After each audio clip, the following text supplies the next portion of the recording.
ত্রিপুরা প্রদেশ বিজেপির অধীন 7টি মণ্ডল কমিটির সভাপতিদের নাম ঘোষণা করা হলো। অধিকাংশ ক্ষেত্রেই নতুন মুখ আনা হয়েছে। এবারই প্রথমবারের মতো দুজন মহিলা নেত্রীকে মণ্ডল সভানেত্রী হিসেবে নির্বাচিত করা হয়েছে।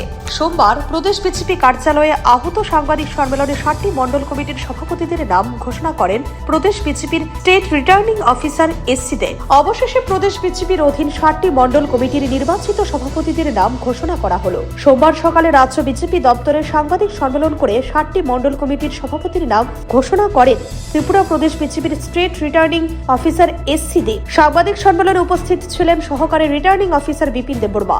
এদিন প্রদেশ BJP state returning officer SC Deb সাংবাদিক সম্মেলনে জানান, এসসি এসটি ওবিসি এবং জেনারেল সমস্ত অংশের প্রতিনিধিদের রাখা হয়েছে। নবনির্বাচিত মণ্ডল সভাপতিরা যেন সকল অংশের জনগণের সাথে মিলেমিশে সংগঠনকে আরও শক্তিশালী করতে পারে বলে সেই লক্ষ্যেই এমনটা করা হয়েছে বলে জানান তিনি আরও জানান, এবারই প্রথমবারের মতো দুজন মহিলা নেত্রীকে মণ্ডল সভানেত্রী হিসেবে নির্বাচিত করা হয়েছে। নবনির্বাচিত মণ্ডল সভাপতিরা দলকে সংগঠিত করে জনগণের আরও কাছে নিয়ে যেতে পারবেন বলে সাংবাদিক সম্মেলনে আশা ব্যক্ত করেন প্রদেশ বিজেপির রিটার্নিং অফিসার এসসি দেব।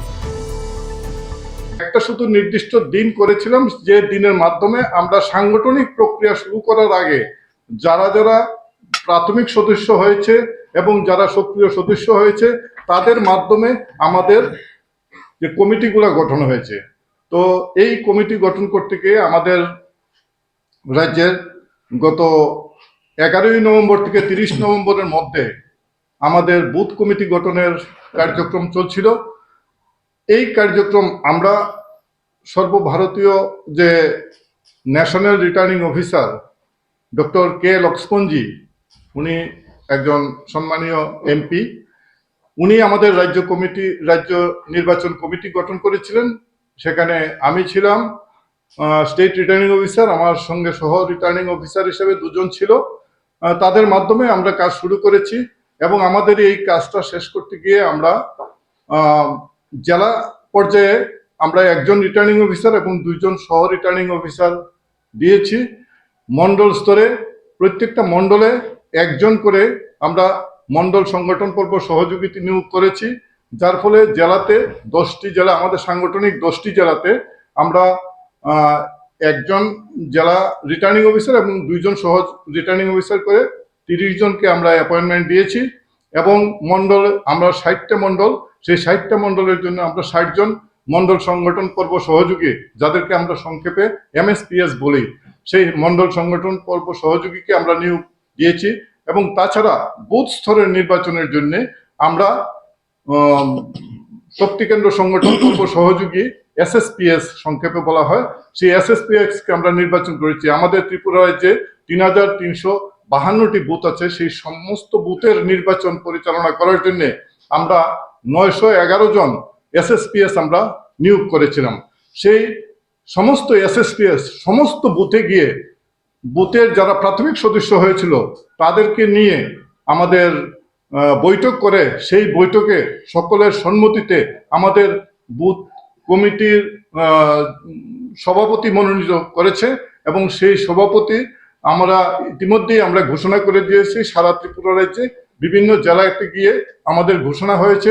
আমরা কাছে খবর আছে যে ঘোষণা হওয়ার পরে বিভিন্ন বুথ কমিটির যারা নাকি নির্বাচিত সভাপতি হয়েছেন তাদেরকে নিয়ে বুথের যারা প্রাথমিক সদস্যগণ আছেন তারা সকলে বুথ স্তরে গিয়ে সেই বুথের মধ্যে আনন্দ উৎসবের সঙ্গে তাদেরকে মনোনীত সম্মানিত করেছেন এবং তাদেরকে নিয়ে বুথের মধ্যে মিছিলের মাধ্যমে তাদেরকে বরণ করেছেন।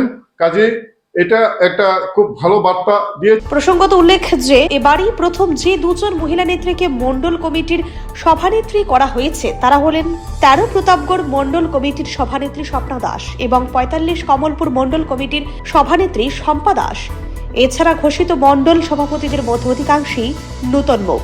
এদের মধ্যে উল্লেখযোগ্য হলেন মুখ্যমন্ত্রী প্রফেসর ডক্টর মানিক সাহার নির্বাচিত কেন্দ্র 8 টাউন বরদোয়ালি মণ্ডল কমিটির সভাপতি শ্যামল কুমার দেব, 9 বনমালীপুর মণ্ডল কমিটির সভাপতি অরিন্দম চৌধুরী, 2 মোহনপুর মণ্ডল কমিটির সভাপতি কার্তিক আচার্য, 10 মজলিশপুর মণ্ডল কমিটির সভাপতি রঞ্জিত রায় চৌধুরী, 6 আগরতলা মণ্ডল কমিটির সভাপতি তপন ভট্টাচার্য এবং 7 রামনগর মণ্ডল কমিটির নবনির্বাচিত মণ্ডল সভাপতি অমিতাভ ভট্টাচার্য।